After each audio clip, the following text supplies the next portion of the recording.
అసలు హిడ్మాను ఎందుకు ఎన్కౌంటర్ చేశారు? ఈ ఎన్కౌంటర్ వెనుకున్న రాజకీయ కోణం ఏమిటి? నిజంగా హిడ్మా మరణంతో నక్సలిజం అంతమవుతుందా? కేంద్ర ప్రభుత్వం హిడ్మా పైనే ప్రత్యేక దృష్టి సారించడానికి బలమైన కారణాలు ఏంటనేది తెలుసుకుందాం. వీడియోను ఖచ్చితంగా చివరి వరకు చూసే ప్రయత్నం చేయండి.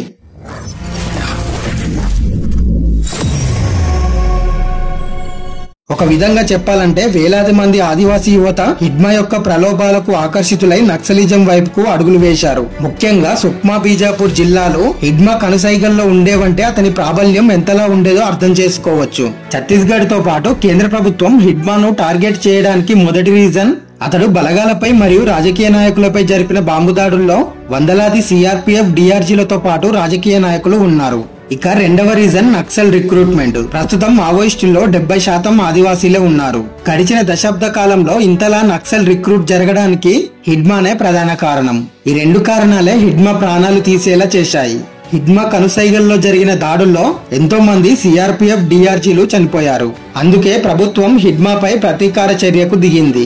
అలాగే ఒకవేళ హిడ్మా లొంగిపోయినా కూడా అతనికున్న ఆదివాసీల మద్దతుతో రాజకీయంగా ఇబ్బంది ఏర్పడవచ్చు. దీంతో పాటు భవిష్యత్తులో నక్సలిజం తిరిగి పుంజుకునే అవకాశం కూడా ఉంటుంది. ఇప్పుడు హిడ్మాను లేపేశారు కాబట్టి ఆదివాసీలు నక్సలిజం వైపుకు మొగ్గు చూపే అవకాశం లేదు. అయితే హిడ్మా మరణాన్ని పౌర సంఘాలు మరోలా విభేదిస్తున్నాయి. ఇది ముమ్మాటికి బూటకపు ఎన్కౌంటర్.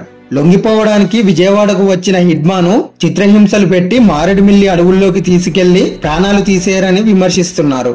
మావోయిస్టు జనరల్ సెక్రటరీ అయిన నంబాల కేశవరావు మరణించినప్పుడు అతని మృతదేహాన్ని కుటుంబ సభ్యులకు అప్పగించలేదు. కానీ హిడ్మాతో పాటు అతని భార్య అయిన రాజే మృతదేహాలను పూవర్తికి తరలించారు. బస్తర్ ఆదివాసీల్లో హిడ్మా ప్రభావం అధికంగా ఉండడం వల్ల ఆదివాసీల నుండి వచ్చే వ్యతిరేకతను తగ్గించడానికి ప్రభుత్వం ఈ నిర్ణయం తీసుకుని ఉండవచ్చు. అంతేగాక ఆపరేషన్ కగార్ ప్రారంభం నుండి సోషల్ మీడియాలో హిడ్మా పేరు మార్మోగుతుంది. హిడ్మా తన జీవితకాలం మొత్తం సాయుధ పోరాటానికి అంకితం చేశాడు. ఛత్తీస్గఢ్ లో వేల సంఖ్యలో ఆదివాసీలు నక్సలిజంలో చేరినా కూడా హిడ్మా తప్ప ఏ ఒక్క ఆదివాసీ కేంద్ర కమిటీ లీడర్ స్థాయికి చేరుకోలేదు. ఉద్యమంలో ఇంత స్థాయికి చేరుకున్నా అతని కుటుంబం మాత్రం కనీసం ఇల్లు లేక కటిక పేదరికంలో నివసిస్తుంది. ఇది హిడ్మా ఒక్కడి పరిస్థితి మాత్రమే కాదు, ప్రతి ఒక్క విప్లవకారునిది ఇదే పరిస్థితి. ఏళ్ల తరబడి ప్రజల కోసం పనిచేసిన అన్నలు చివరికి ప్రజల మద్దతు లేక అడవుల్లోనే ప్రాణాలు వదులుతున్నారు. ఇకనైనా ఆయుధాలు వీడి సొంత కుటుంబం కోసం బ్రతకాలని కోరుకుందాం. ఈ వీడియోపై మీ అభిప్రాయాన్ని ఖచ్చితంగా లైక్ చేసి కామెంట్ రూపంలో తెలియజేయండి. అలాగే భారత్ నాలెడ్జ్ ని సబ్స్క్రైబ్ చేసి సపోర్ట్ చేయండి.